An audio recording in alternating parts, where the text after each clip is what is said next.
whatever they do is fine. I know this. I didn't do it for that. I did it because I saved a lot of lives. মার্কিন president Donald ট্রাম্পের পরিবর্তে ভেনেজুয়েলার বিরোধী দলীয় নেতা মারিয়া করিনা মাচোদাকে Nobel শান্তি পুরস্কার দেওয়ার ঘটনায় হোয়াইট হাউস তীব্র সমালোচনা করেছে।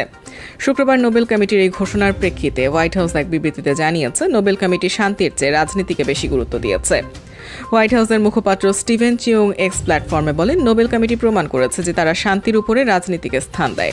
ট্রাম্পের আন্তর্জাতিক যুদ্ধবিরতি চুক্তিতে মধ্যস্থতাকারী হিসেবে তার ভূমিকার কথা তুলে ধরে তিনি মন্তব্য করেন যে মারিয়া করিনা মাচাদো এই পুরস্কারের জন্য তদবির করেছিলেন। হোয়াইট হাউসের মুখপাত্র স্টিভেন চিউং আরও বলেন, প্রেসিডেন্ট ট্রাম্প শান্তি চুক্তি, যুদ্ধের অবসান এবং জীবন বাঁচাতে কাজ চালিয়ে যাবেন। তার মধ্যে মানবতাবাদী হৃদয় রয়েছে এবং তার মতো কেউ কখনো তার ইচ্ছাশক্তির জোরে এমন পাহাড় সরানোর মতো কাজ করতে পারবে না।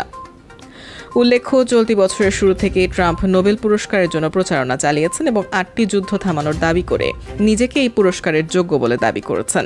তার মিত্র দেশগুলো তাকে বহুবার নোবেল পুরস্কারে মনোনীত করেছে। নোবেল পুরস্কার না পাওয়ার প্রেক্ষিতে ট্রাম্প এখনও কোনো মন্তব্য করেনি, যদিও গত মাসে তিনি বলেছিলেন তিনি যদি নোবেল না পান তবে এটি মার্কিন যুক্তরাষ্ট্রের জন্য বড় অপমান হবে। এদিকে নরওয়েজিয়ান নোবেল কমিটি মারিয়া করিনা মাচাতোকে পুরস্কৃত করে বলেছেন, স্বৈরাচারী নেতৃত্বের উপরে যারা উঠে দাঁড়ায় এবং প্রতিরোধ করে তারা সাহসী, তারা স্বাধীনতার রক্ষক।